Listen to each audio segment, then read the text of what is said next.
for that. Senator Coons. Thank you, Mr. Chairman, Ranking Member Menendez, for holding today's hearing, and Mr. Deputy Secretary for your distinguished service over many different positions across several administrations. I greatly appreciate your recognition, both in your public testimony and in our private meeting, the critical work that Foreign Service and civil service officers do every day, and their determination, their dedication to forwarding foreign policy goals in the national interests of our country, aside from our partisan politics. Nowhere are those goals and interests more important than in our work in Russia.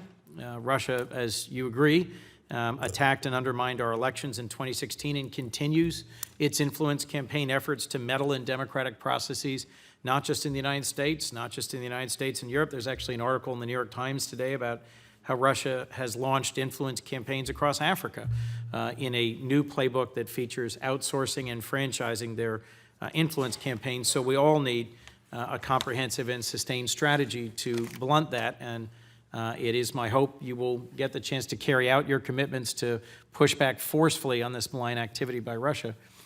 Let me just follow up on a question that you got asked before. Senator Kaine asked you, this is in the context of Ukraine and corruption that's been at the center of so many questions today. Senator Kaine asked you why President Trump kept referring Ukrainian President Solinsky to discuss all issues with Rudy Giuliani and Attorney General Barr. And you said President Trump was focused on anti-corruption.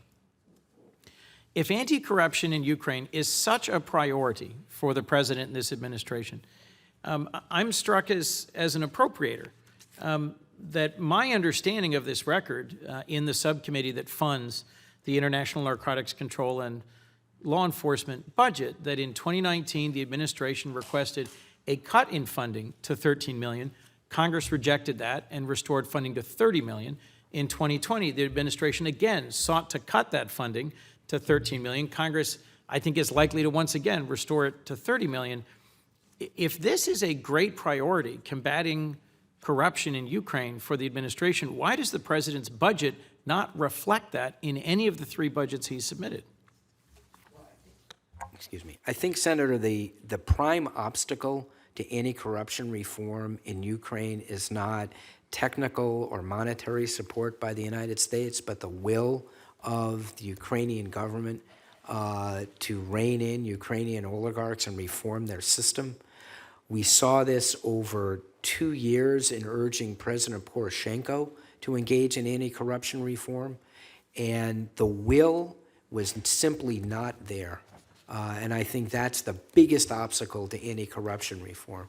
But can we use that extra money and do an even better job on behalf of the United States? Absolutely.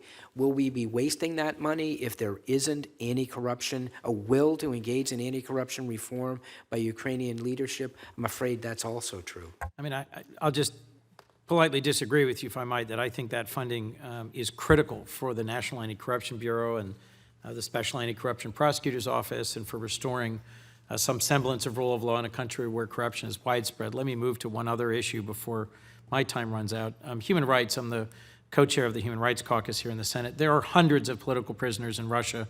Memorial Human Rights Center, a prominent Russian human rights organization, says the number of political prisoners has increased fivefold in the last 4 years. If confirmed, what will you do to draw attention to Russia's political prisoners and push for their release? I'd point out, in fact, that I believe the rate at which the Russian government is incarcerating political prisoners is increasing, not decreasing. Shining light and being transparent about what actually is going on and being public about it, I think, is the first step.